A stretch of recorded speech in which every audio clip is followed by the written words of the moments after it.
siguiente punto del orden del día, que es la toma en consideración de la proposición no de ley sobre la creación del Servicio Meteorológico Valenciano por el Consell, presentada por el Grupo Parlamentario Compromís. Para ello, si ha descansado la voz, ha bebido usted agua prudentemente, una vez más tiene la palabra el señor Ponce.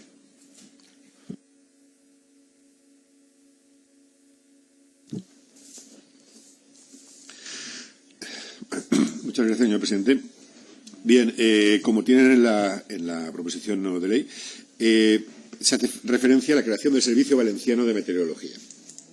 Leo porque es relativamente breve y justifica adecuadamente la presentación de la propuesta.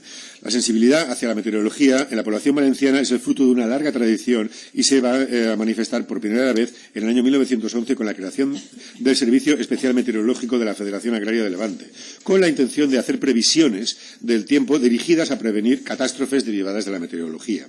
Además, va a permitir la elaboración y conservación de datos muy valiosos sobre los diferentes ciclos que se producían en nuestro territorio, dado que en él se producen toda una serie de caracteres singulares consecuencia de nuestros factores geográficos.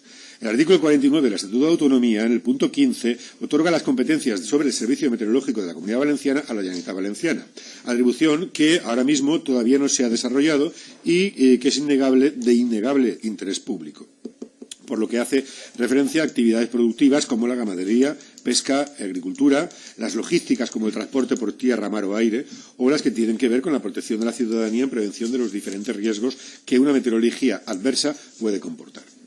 Una buena predicción meteorológica en el ámbito geográfico valenciano, coordinada con otros, constituye una herramienta muy importante y que actuaría en beneficio de la ciudadanía. Por tanto, proponemos la creación, que las Cortes insten al Consell, al amparo del punto 15 del artículo 49 del Estatuto de Autonomía de la Comunidad Valenciana, a iniciar el proceso de la creación del Servicio Meteorológico Valenciano, dado el beneficio público que su creación supondría para los sectores productivos valencianos y para la prevención y protección de la ciudadanía. Yo creo que queda ahí bien reflejados los motivos por los que se debería de crear este Servicio Valenciano de Meteorología. Curiosamente, yo creo que me permito aquí mencionar que el letrado que tenemos hoy aquí presente es un aficionado a la meteorología que nos podría aportar también luz a este respecto. Es uno de los muchos que tienen esa afición hacia la meteorología en nuestro territorio y que además ha ofrecido todo ese bagaje que yo creo que es fundamental mantenerlo, recuperarlo y ponerlo en práctica y darle un uso práctico, de todo ese bagaje de toda esta gente que de forma aficionada estudia la meteorología nuestra. Y yo voy a hacer hincapié en un aspecto más, no me quiero extender mucho, pero sabemos que nos encontramos en un escenario de cambio climático. Sabemos que este escenario de cambio climático va a afectar de forma negativa a nuestro territorio.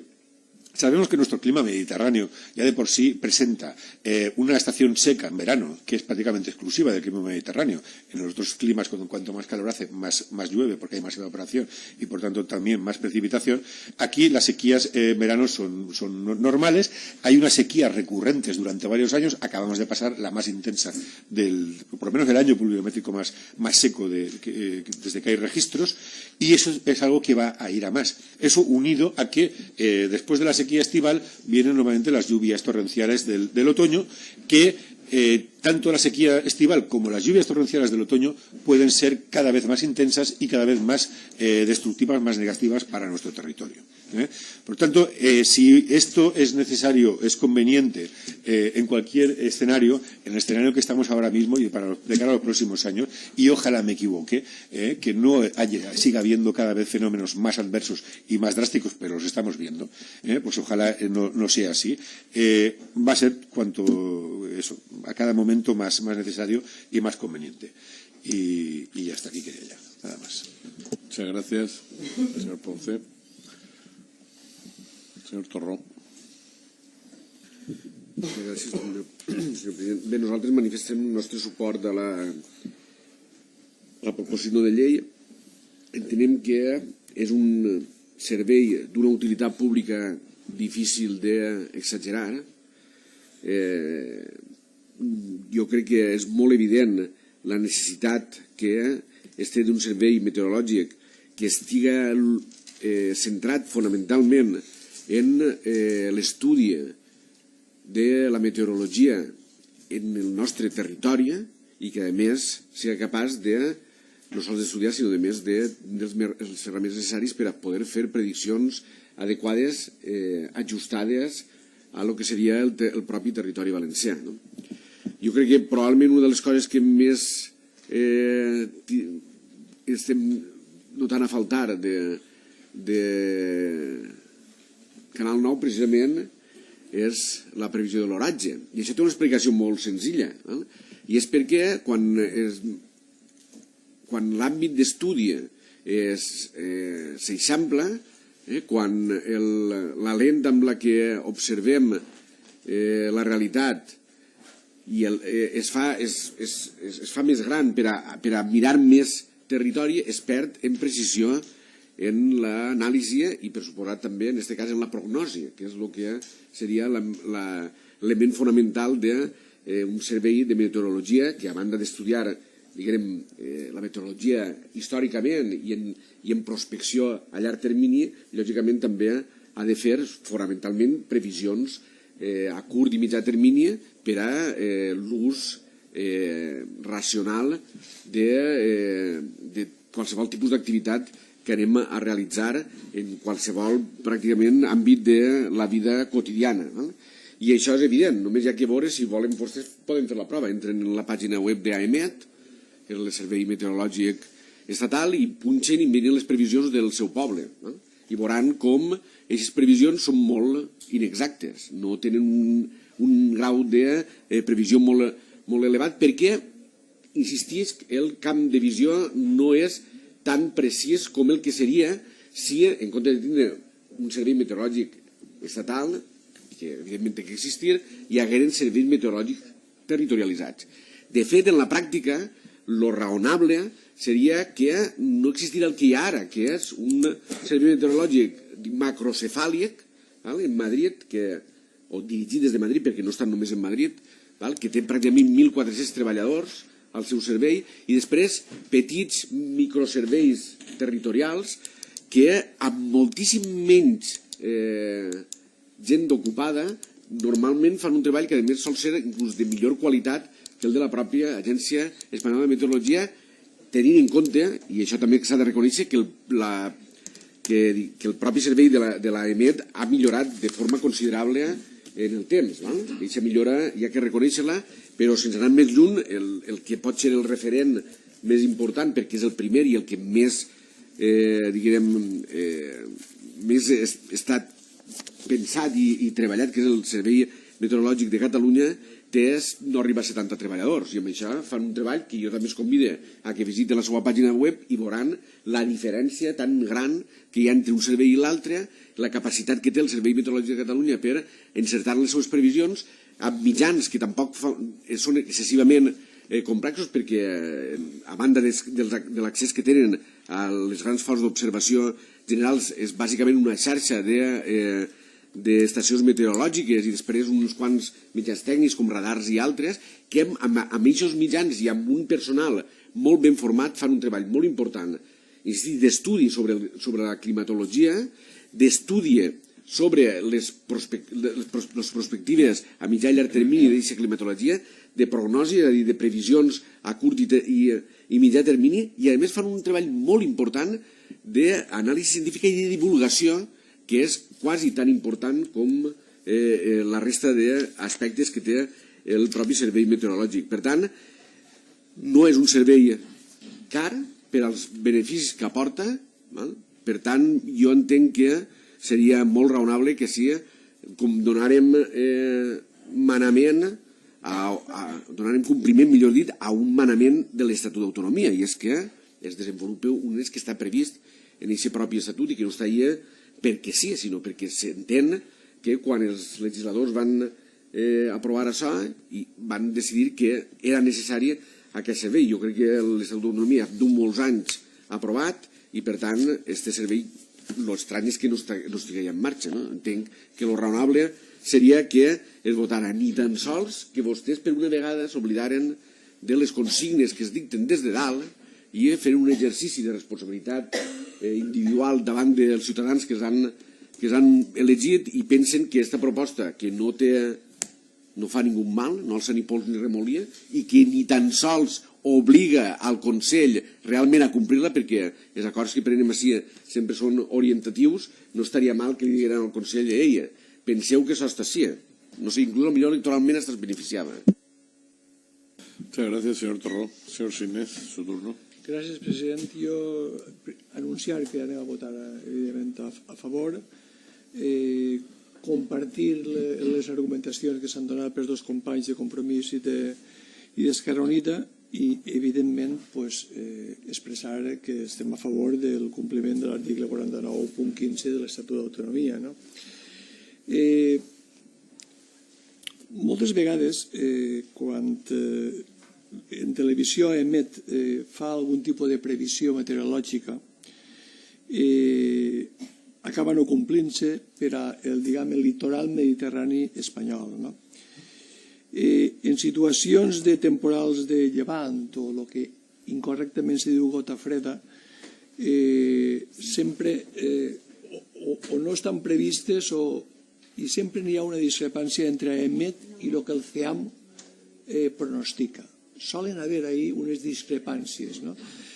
I el CEAM sempre sol ser molt més encertat en les seues previsions meteorològiques extremes, d'episodis extrems, que en les previsions d'AEMET. Per què? Perquè el CEAM, i sobretot gràcies al seu exdirector, el científic Millán, és a dir, ha dut molts anys estudiant aquest règim específic de pluges que té la Comunitat Valenciana. I que ell encara segueix queixant-se en aquest moment de que no és comprès en Europa. I ell ho ha explicat moltes voltes. Si recorden els companys en la comissió d'estudi del canvi climàtic, ell ho ha explicat molt bé, i a més ho explica contínuament, insisteix, i Xubiladia i tot, insisteix en el tema. N'hi ha tres tipus d'especificitat de les pluges al País Valencià, són de tres classes, segons ell. Les precipitacions frontals d'origen atlàntic actualment contribueixen en un 20% de la precipitació mitjana de la Comunitat Valenciana, i els màxims se centren en les valls muntanyoses de l'interior orientades cap a l'oest de la Comunitat Valenciana. El que són les tronades d'estiu associades a la formació de la brisa del mar actualment contribueixen entre l'11 i el 15% de la precipitació mitja sobre la Comunitat Valenciana, i els màxims se centren sobre les valls muntanyoses i capçaleres de conques orientades cap al Mediterrani, és a dir, cap a l'est, el lloc contrari de l'altre, i els fronts freds de retrocés sobre el Mediterrani, el que abans deia jo temporals de llevant o gotes fredes, que és com ho coneguem tot, actualment contribueixen aproximadament en un 65% de la precipitació mitjana del País Valencià, amb màxims en algunes muntanyes costaneres orientades al Mediterrani i en particular sobre les conques muntanyoses orientades al Mediterrani, amb humedals costers en boca de conca, com pugui ser la Safor, Pego, Oliva, que és on se concentra sempre la pluja al País Valencià. Aquest component no mostra un canvi significatiu en les zones de l'interior, és cert, sempre solen ser entre Marina Alta i Safor, però ha augmentat a la costa de forma substancial. Aquests fenòmens de gota freda o de temporals de llevant. Això diu el doctor Millán, no és que estigui dient jo. I també estan contínuament augmentant la seva torrencialitat. És a dir, que a voltes són més torrencials, aquestes gotes fredes o aquests temporals de llevant. Per tant, vol dir que n'hi ha una, si puguem dir, especificitat del règim de pluges valencianes o del País Valencià, i ha hagut, com repeteix, moltes discrepàncies entre les previsions d'AEMET i del CEAM, i per tant jo crec que és necessària l'existència d'aquesta Agència Valenciana de Meteorologia per a que, com molt bé deia el company, quan entres en AEMET no sempre s'encerta del tot, i sempre sol acertar més el CEAM, que podria ser l'embrió d'aquesta Agència Valenciana de Meteorologia, perquè el CEAM, tots els altres estudis, emanen del CEAM, no són de propietat de Millán, emanen del CEAM i estan depositats en el CEAM. Per tant, el CEAM podria ser l'embrió d'aquest centre meteorològic valencià. I, per tant, tindríem unes prediccions molt més encertades, molt més, encertades inclús en els territoris, i jo crec que això fa falta. Això fa falta, és a dir, que no es tracta només de reivindicar una competència de l'Estatut, sinó que es tracta de fer alguna cosa en un tema que, en el cas del temporal de llevant, pot arribar a la falta de previsió o mala previsió, pues dur consecuencias nefastas. Muchas gracias, señor Sines. Nosotros en el Partido Popular tenemos un Roberto Brasero y es el señor Lorenzo. Tiene la palabra. Muchas gracias, señor presidente, señorías. Bien, la PNL que nos propone o que nos trae el Grupo Compromís y que propone instar al Consell a iniciar el proceso de creación de un servicio meteorológico valenciano, dado el beneficio público que su creación supondrá para los sectores productivos valencianos y para la prevención y protección de la ciudadanía. En primer lugar, indicarle que es curioso, porque no hay antecedente alguno sobre este tema en estas Cortes. Bueno, también es verdad que bienvenido sea si es algo que entendemos que puede ser beneficioso, pero en cualquier caso es cierto que se está subestimando, creo, a lo que es la Agencia Estatal de Meteorología en base a algunas argumentaciones que aquí he oído. En cualquier caso, en primer lugar, hay que indicar que la Constitución española, en su artículo 149.1.20, aparece como competencia exclusiva del Estado el servicio meteorológico. En virtud de esta competencia, se creó precisamente esa agencia, la Agencia MET, que tiene por objeto el desarrollo, la implantación, la prestación de servicios meteorológicos de competencia del Estado y el apoyo al ejercicio de otras políticas públicas y actividades privadas, contribuyendo fundamentalmente a la seguridad de personas y bienes y al bienestar y desarrollo sostenible de la sociedad española. La agencia ostenta la condición de autoridad meteorológica del Estado, así como la autoridad meteorológica aeronáutica. Y por otro lado, y como ustedes indican en la exposición de motivos, señor Ponce, en nuestro Estatuto de Autonomía, en el artículo 49.1.15, se establece la competencia exclusiva de la Generalitat sobre el servicio meteorológico de la Comunidad Valenciana, sin perjuicio de lo dispuesto precisamente en los números 20 y 21 del apartado primero del artículo 149 de la Constitución anteriormente citado. Dado lo anterior, indicarle que, como usted bien sabe, en la Comunidad Valenciana, la Agencia Estatal de Meteorología dispone de una dirección territorial, que también se ha dicho aquí, y por tanto, y teniendo en cuenta la política del Consell sobre el sector público empresarial, reducida de forma clara, para que, tanto en los últimos años como en el decreto que así lo viene a indicar, el 19 de octubre del Consell de las medidas de reestructuración y racionalización del sector público empresarial y fundacional de la Generalitat, no parece conveniente crear un nuevo organismo en estos momentos, por lo menos sin estudiar previamente los costes que implicaría y los beneficios que reportaría a la ciudadanía. Asimismo, y realizado un estudio de la situación en el resto de comunidades autónomas, también podemos comprobar, y aquí se ha dicho algunas de ellas, que solamente Cataluña, en este caso Euskadi, y la Agencia Vasca de Meteorología del País Vasco, mediante sus correspondientes decretos, disponen de este servicio. Indudablemente, y en virtud de estos argumentos, pues la PNL, por nuestra parte, hubiese sido rechazada. Pero como veo que hay, por parte de todos, y en este caso el Partido Popular no es menos, esa voluntad de consenso, a pesar de que ha habido alguna alteración, haga redundancia, en el tema meteorológico, yo sí podría plantear, para llegar a un acuerdo respecto a lo que es en este caso el texto alternativo que proponemos, la posibilidad de que se estudie si es viable y plantear como texto alternativo instar al Consell a que haga un estudio para valorar la necesidad y conveniencia de la creación de un servicio meteorológico valenciano. A partir de ahí es la cuestión que yo quiero manifestar respecto a esta voluntad de que se pueda hacer ese estudio y se pueda llegar a buen fin. Nada más y muchas gracias. Muchas gracias. Entiendo de que lo que usted está pidiendo, señor Lorenzo, es tener unos minutos para debatir con